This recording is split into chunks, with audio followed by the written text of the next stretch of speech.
नमस्कार दोस्तों, मैं आपका दोस्त कैलाश।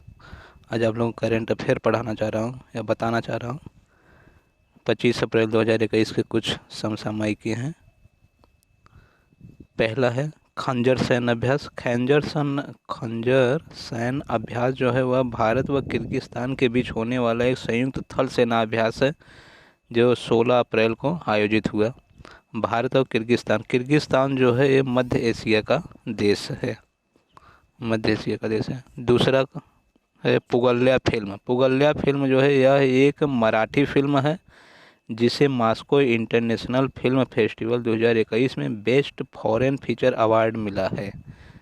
तीसरा है सुनील अरोड़ा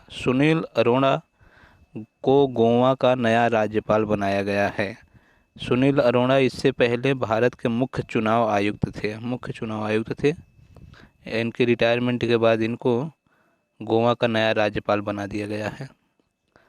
चौथा करंट अफेयर क्या है? 18 अप्रैल को विश्व विरासत दिवस मनाया जाता है। प्रतिवर्ष 18 अप्रैल को विश्व विरासत दिवस मनाया जाता है। इटली के द्वारा भारत में अपना पहला मेगा फूड पार्क की शुरुआत की गई। इटली ने भारत के गुजरात के मेहसाणा जिले में अपना पहला मेगा फूड पार्क की स्थापना किया है। 21 अप्रैल को सिविल सेवा दिवस मनाया जाता है। सरदार वल्लभ भाई पटेल ने सिविल सेवकों को स्टील फ्रेम ऑफ इंडिया की संज्ञा दिया है।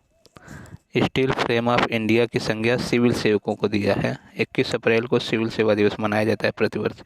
भूमिधर वर्धन का हाल ही में निधन हो गया और असम राज्य के पूर्व मुख्यमंत्री रह चुके थे। ऑक्सीजन एक्सप्रेस रेलवे के द्वारा पहली ऑक्सीजन एक्सप्रेस चलाई गई। ऑक्सीजन इस समय कोरोना महामारी जो चल रही है इसमें ऑक्सीजन की बहुत डिमांड है। उसकी आपूर्ति करने के लिए अर्थात ऑक्सीजन को ट्रांसपोर्ट करने के लिए रेलवे ने ऑक्सीजन एक्सप्रेस नाम से ट्रेन चलाई है, जो कि उसने पहली जो ट्रेन चलाई है वो मुंबई से विशाखापत्तनम के बीच चलाई है। 22 अप्रैल को पृथ्वी दिवस मनाया जाता है। प्रतिवर्ष 22 अप्रैल को पृथ्वी दिवस मनाया जाता है। 2021 की जो पृथ्वी दिवस का जो थीम है वो है रीस्टोर आवर अर्थ। 2021 के लिए पृथ्वी दिवस का थीम रखा गया है रीस्टोर आवर अर्थ।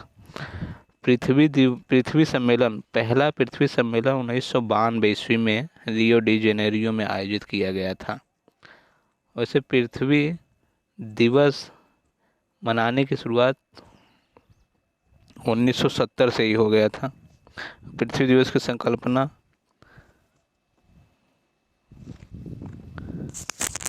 अगला क्वेश्चन देखते हैं। अगला क्वेश्चन क्या है कि एक नोंगखिल्लेम वन्यजीव अभ्यारण्य यह मेघालय में स्थित है। नोंगखिल्लेम वन्यजीव अभ्यारण्य मेघालय में स्थित है।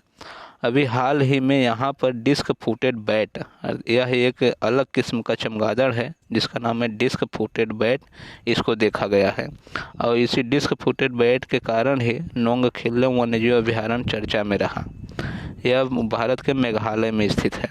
टेबल माउंट नेशनल पार्क भी हाल ही में चर्चा में रहा। यह दक्षिण अफ्रीका में स्थित है।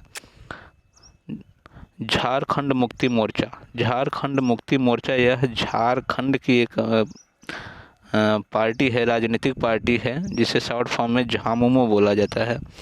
झामुमो अर्थात झारखंड मुक्ति मोर्चा भारत की पहली ऐसी राजनीतिक पार्टी बन गई है जिसने चुनावी बांड देने वाले अर्थात चुनावी बांड दाताओं का नाम सार्वजनिक रूप से घोषित किया है। अभी तक भारत में चुनावी बांड दाताओं के नाम को एक्सपोज नहीं किया जाता था, उनको सार्वजनिक नहीं किया जाता था, किंतु झारखंड मुक्ति मोर्चा ने पहली बार ऐसा कारनामा कर दिखाया है और चुनावी बांड दाताओं का नाम सार्वजनिक घोषित किया है। झारखंड मुक्ति मोर्चा का जो चुनाव निशान है वो है तीर धनुष है। झारखंड की पार्टी है और इसके अध्यक्ष शिबू सोरेन हैं। हेमंत सोरेन और शिबू सोरेन इसी पार्टी के हैं। मौलाना वहीदुद्दीन कौन है? मौलाना वहीदुद्दीन का हाल ही में निधन हो गया। यह एक मशहूर इस्लामी विद्वान और गांधीवादी लेखक थे। इन्हें वर्ष 2021 का पद्म विभूषण सम्मान दिया गया था। इन्हें वर्ष 2021 में ही पद्म विभूषण सम्मान दिया गया था और हाल ही में इनकी निधन हो गया। इसी कारण से चर्चा में रहे हैं। ऑपरेशन ऑक्सीजन क्या है? ऑपरेशन ऑक्सीजन कोविड-19 संक्रमण के दौरान ऑक्सीजन की कमी को पूरा करने के लिए भारत सरकार ने ऑपरेशन ऑक्सीजन चलाया है। ठीक है दोस्तों, नमस्कार। आज के कुछ करंट अफेयर हमने आपको बताए और फिर मिलते हैं अगले वीडियो में। नमस्कार।